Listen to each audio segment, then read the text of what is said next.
कहानी शुरू करते हैं। माही चौथ की कहानी।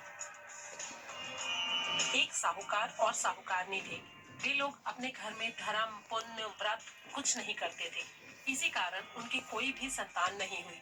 एक दिन पड़ोसन माही चौथ की कहानी सुन रही थी। तब साहूकारनी ने उसके पास जाकर पूछा कि ये तुम क्या कर रही हो। पड़ोसन बोली कि आज चौथ का व्रत है, इसलिए कहानी सुन रही हूँ। तब साहूकारनी ने पूछा कि चौथ के इस व्रत से क्या होता है। वो बोली, इससे अन्न धन सुहाग होता है, बेटा होता है। तब साहूकारनी बोली, वीडियो बन रही अगर है। मैं गर्भवती रह जाऊं तो मैं सवा सेर का तिलकुटा करूंगी और चौथ का व्रत भी करूंगी। कुछ दिन बाद वो गर्भवती हो गई। तब उसने कहा कि अगर मेरे लड़का हो जाए तो मैं 2.5 सेर का तिलकुटा करूंगी। 9 महीने बाद उसके लड़का भी हो गया। तब वो बोली, हे चौथ माता, जब मेरे बेटे का ब्याह होगा तब मैं 1.25 मन का तिलकुटा करूंगी। ऐसे ही समय बीतता गया और बेटे के विवाह का समय भी आ गया। जब वे लोग बेटे का विवाह करने के लिए चले तो चौथ और विनायक जी ने आपस में बात की कि ये जब से गर्भवती हुई है तब से बार बार तिलकुटा बोलती है और अब बेटा ब्याहने भी चली तो भी इसने एक भी तिलकुटा नहीं किया और ना ही व्रत किया। अगर हम इसे अपना चमत्कार नहीं दिखाएंगे तो कलयुग में हमें कोई नहीं मानेगा। तो हम ऐसा करते हैं कि इसके बेटे को फेरों में से उठा ले आएंगे। उधर शादी के समय बेटे ने 3 फेरे तो ले लिए। चौथे फेरे में गरजती हुई चौथ माता आई और उन्होंने दूल्हे को उठाकर पीपल पर बैठा दिया। सारे फेरों में हाहाकार मच गया। लोगों ने सब जगह दूल्हे को ढूंढा लेकिन वो कहीं भी नहीं मिला। इस बात को बहुत से दिन बीत गए। होली आई और होली के बाद गणगौर की पूजा शुरू हो गई। गांव की लड़कियां गणगौर पूजने के लिए गांव के बाहर दूब लाने जाती। तब पीपल पर बैठा हुआ वो साहूकारनी का बेटा कहता, आए मेरी आधी दुल्हन। ये बात सुन सुनकर साहूकारनी की बेटी डर के मारे सूख कर कांटा हो गई। तब उसकी माँ ने एक दिन कहा, बेटी, मैं तुझे अच्छी तरह खिलाती पहनाती हूँ, तू ऐसे सूखती क्यों जा रही है। तब लड़की बोली कि माँ, जब मैं दूब लाने जाती हूँ तब पीपल में से एक आदमी मुझे कहता है, आ ए मेरी आधी दुल्हन। उसने एकदम दूल्हे जैसे कपड़े पहन रखे हैं, मेहंदी लगा रखी है और सेहरा भी बांध रखा है। तब उसकी माँ वहाँ गई और उसने क्या देखा कि उसका ही जवाई वहाँ पेड़ पर बैठा था। तब वो अपने जवाई को बोली, मेरी बेटी को अधब्याही करके छोड़ दिया और अब यहाँ बैठे क्या कर रहे हो, अब वो बेचारी क्या करेगी।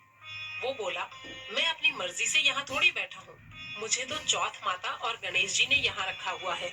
मेरी माँ ने उनका तिलकुटा बोला था जो उन्होंने किया नहीं। इसकी वजह से चौथ गणेश नाराज हो गए हैं और उन्होंने मुझे यहाँ लाकर बैठा दिया। लड़की की माँ उसी वक्त लड़के की माँ के पास गई और उनसे पूछा कि तुमने गणेश चौथ का कुछ बोला था क्या। तब साहूकारनी बोली कि हाँ, हमने तिलकुटा बोला था। तब साहूकारनी ने हाथ जोड़कर कहा, हे चौथ माता, अगर मेरा बेटा वापस आ जाए तो मैं 2.5 मन का तिलकुटा करूंगी। लड़की वालों ने भी 2.5 मन का तिलकुटा बोल दिया। तब गणेश चौथ राजी हो गए और उसके बेटे को वापस लाकर फेरों में बैठा दिया। धूमधाम से बेटे का विवाह हो गया।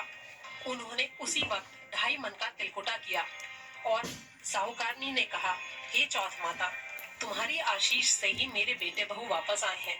अब मैं हमेशा तिलकुटा करके तुम्हारा व्रत करूंगी। उन्होंने सारे गांव में ढिंढोरा पिटवा दिया कि सब कोई तिलकुटा करके चौथ का व्रत करे।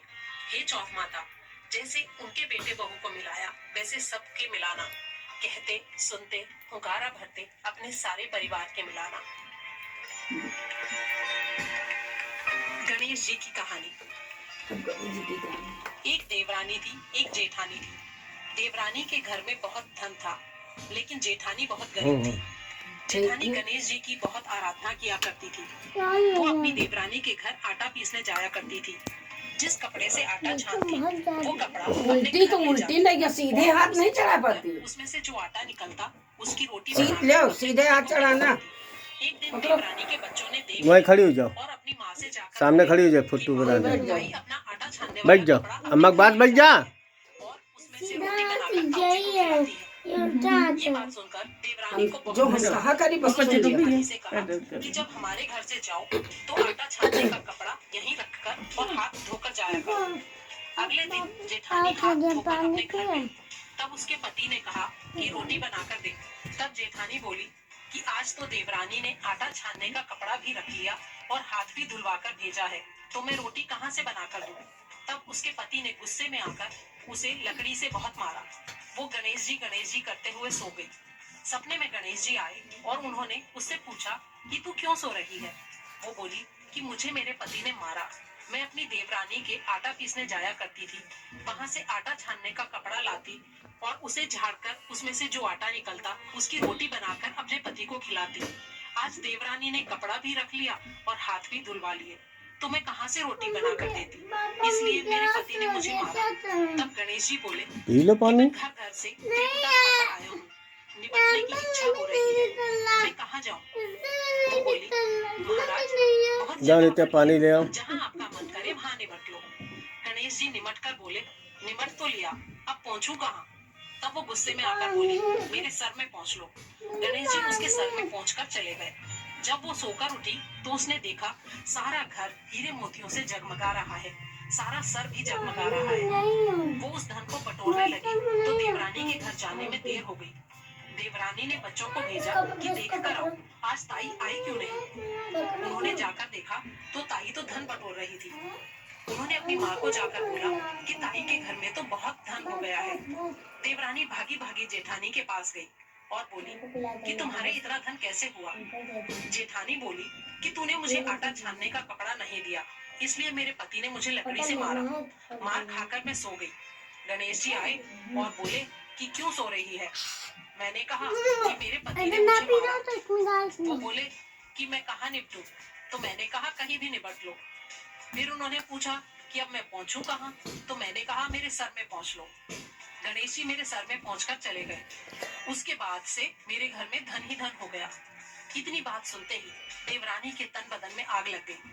वो घर गई और अपने पति से बोली कि मुझे लकड़ी से खूब मारो। जेठानी के पति ने उसे मारा तो उसके घर में धन हो गया। उसका पति बोला अरे धन की भूखी, तेरे पास किस चीज की कमी है जो तू मार खाना चाहती है? लेकिन वो मानी नहीं, बोली नहीं मुझे तो मारो। तब उसके पति ने उसे खूब मारा। वो अपना सारा मकान खाली करके सो गई। गणेश जी आए और बोले कि मैं कहाँ निपटूं? तब वो बोली महाराज उसका तो छोटा सा मकान था, मेरा तो बहुत बड़ा मकान है, जहाँ आपकी इच्छा हो वहां निमट लो। गणेश जी सारे घर में निमट लिए। फिर उन्होंने पूछा कि मैं पहुंचूं कहाँ? तब वो बोली आओ मेरे सर में पहुंच लो। उसके सर में पहुंचकर गणेश जी अंतर ध्यान हो गए। जब सुबह उठी तो क्या देखा कि सारे घर में गोबर कूड़ा पड़ा सड़ रहा है। वो हाथ जोड़कर बोली कि महाराज ये आपने क्या छल किया? जेठानी को तो धन दिया और मुझे ये गोबर कूड़ा दिया। तब गणेश जी बोले कि तूने धन के लिए मार खाई और उसने धर्म के लिए मार खाई। तब देवरानी बोली हे महाराज मुझसे गलती हो गई, आप ये अपनी सारी माया समेटो, मुझे धन नहीं चाहिए।